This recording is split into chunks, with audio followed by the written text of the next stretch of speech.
kutokana na mafunzo ya baba yake ambayo alikuwa amepata. Familia yao walikuwa ni watu wasomi, yani wapendao kitabu, wanapenda kusoma.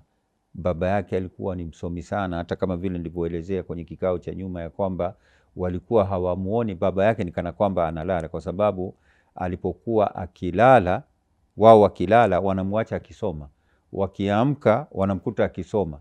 Sasa walikuwa hawajui ni wakati gani pia hata baba analala, kwa sababu alikuwa anapenda kitabu sana, na amewaathiri watoto wake, walikuwa anapenda. Na mama pia alikuwa pia ni msomi, anapenda vitabu, anasoma vitabu vya historia, anasoma Qur'ani, tafsiri ya Qur'ani na nini.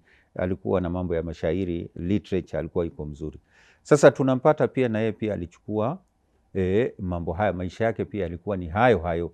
Kwa hivyo hata yeye mwenyewe alikuwa ni msomi. Anasema ada hii alikuwa nayo, hawezi kukaa bila kusoma kitabu. Anasema siku zile, kwa sababu pia kununua vitabu ni shida. Anasema kuna mtu mmoja alikuwa na maktaba yake, alikuwa anakodisha kitabu. Yani ukichukua kitabu, wana Kiirani wanasema keron moja, yani hela moja. Yani kwa kila usiku utalipa hela. Yani kitabu kichukua kila usiku. Sasa yeye alikuwa anachukua kitabu jildi mzima, yani juzu nzima ya kitabu. Kwa mfano unaweza kuta kitabu kina juzu kadhaa, kina volume kadhaa, volume kwa mfano kama 10. Yeye alikuwa anaenda kitabu anakichukua labda kina peji 200, 300, 400, 500 kwa usiku mmoja.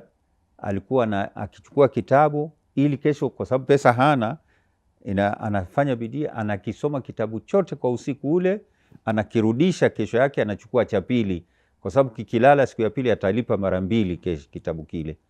Kwa hivyo alikuwa akichukua kitabu, kesho anakuja anachukua cha pili, na amemaliza kitabu kile kizima, na tayari si ati kwamba tu kusoma, amesoma na ametia comment zake kwenye kitabu, yani pembeni anaandika, anasema huyu angesema ingekuwa hivi, na hapa la, huyu namuunga mkono kwa dalili hii na hii na hii.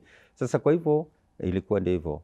Na hata mwenye vitabu vile alikuwa anashangaa, anasema wewe kwa nini unasoma kweli, ama itawezekanaje kitabu unasoma kwa juzu nzima kwa siku, volume moja tayari ushamaliza? Sema ndio nimemaliza, na anachukua kitabu cha pili.